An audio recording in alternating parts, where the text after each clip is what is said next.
네, 안녕하세요. 서gin수 변호사입니다.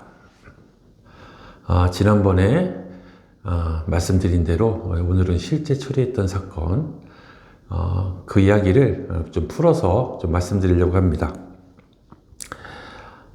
개인정보도 포함이 되어 있기 때문에 실제로 있었던 일을 그대로 말씀드릴 수는 없고요.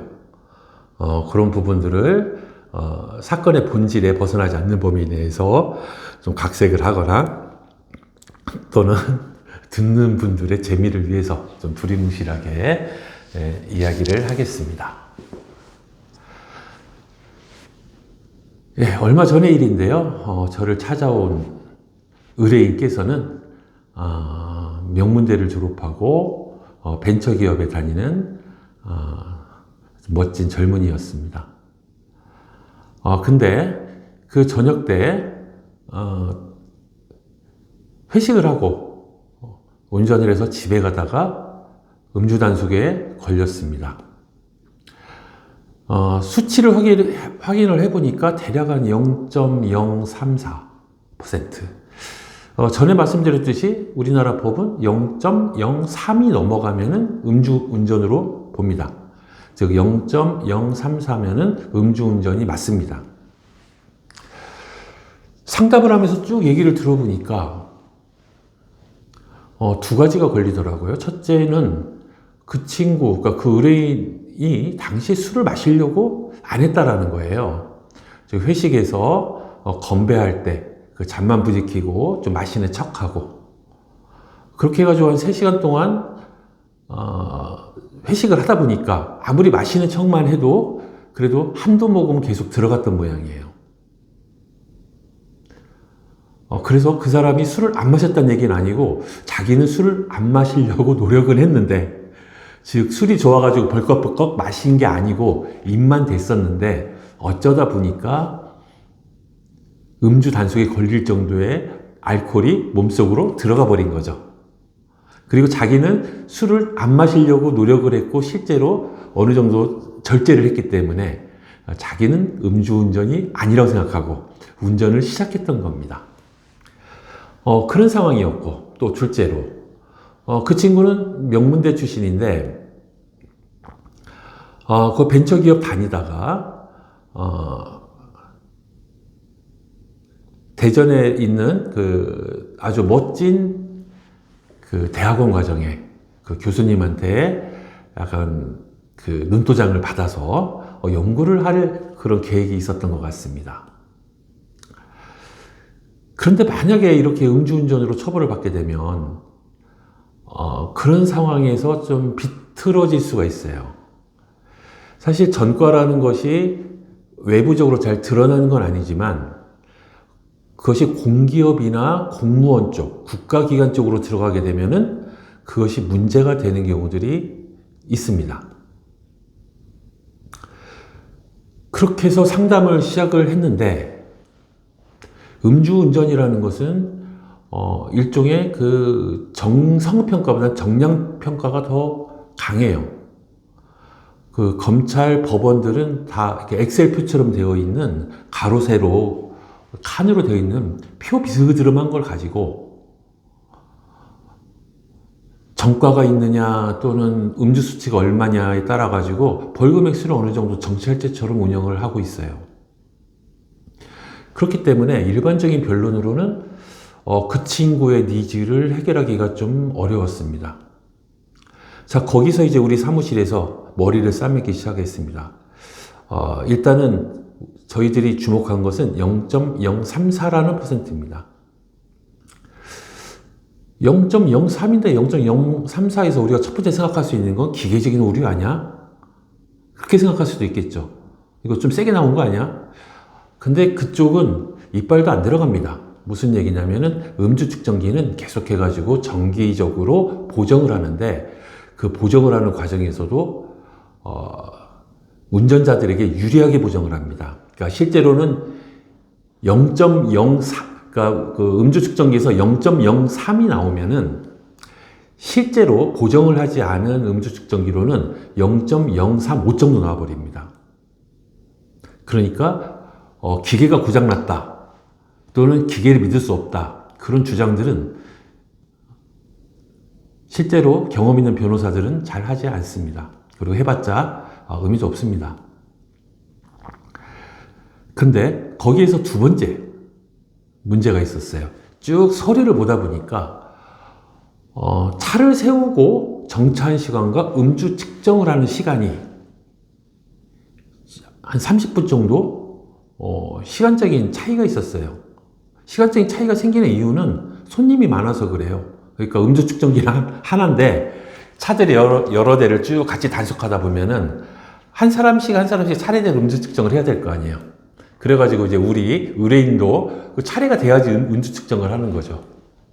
그리고 앞에서 이제 음주 측정 하다 보면 어떤 사람은 서로 항의하는 사람도 있을 수가 있고 또는 뭐 여러 가지 이유 때문에 좀 시간이 늦어지게 됩니다.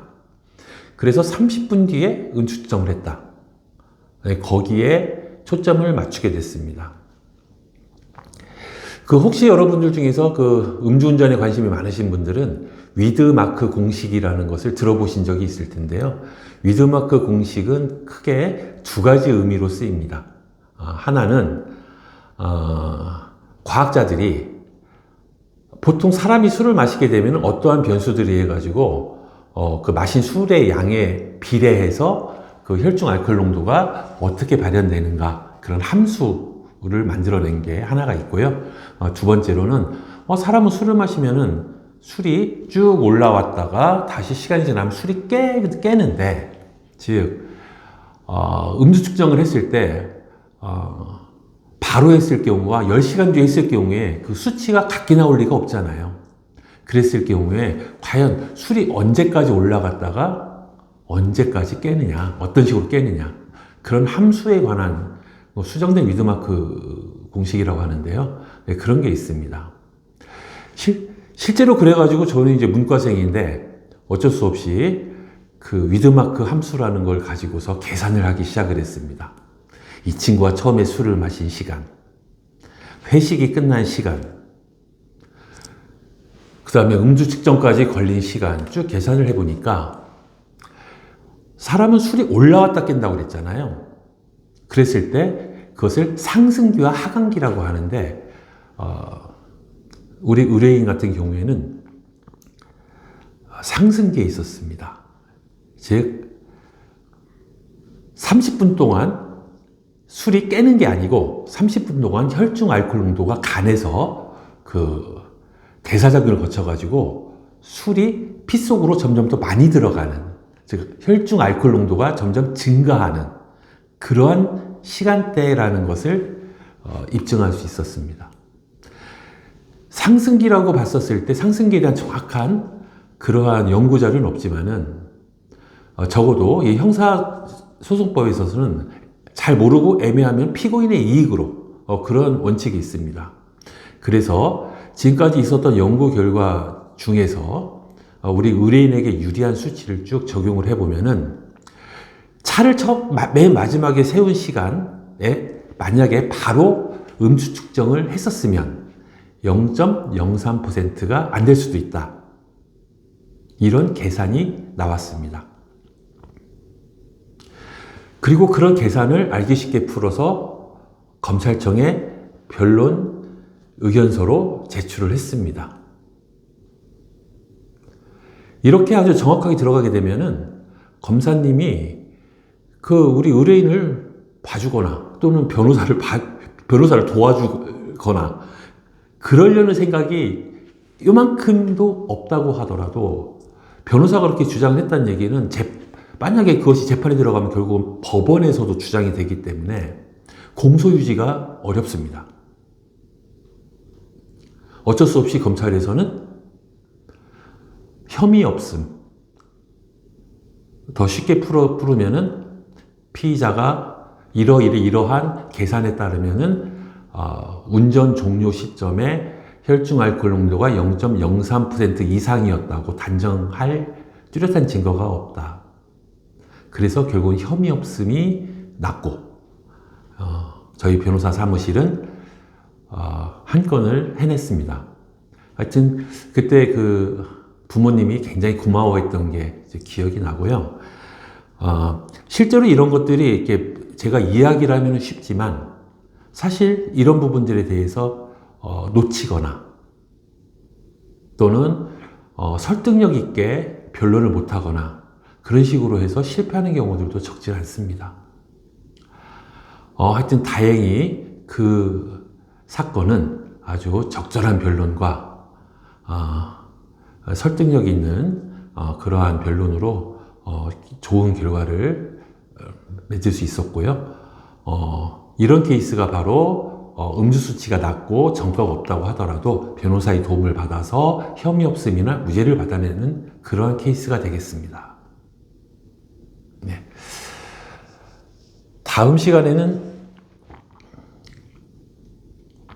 약간 특이한, 약간 드라마틱한 그런 사건에 대해서 조금 더 말씀을 드리도록 하겠습니다. 또 다음 영상으로 찾아뵙도록 하겠습니다. 감사합니다.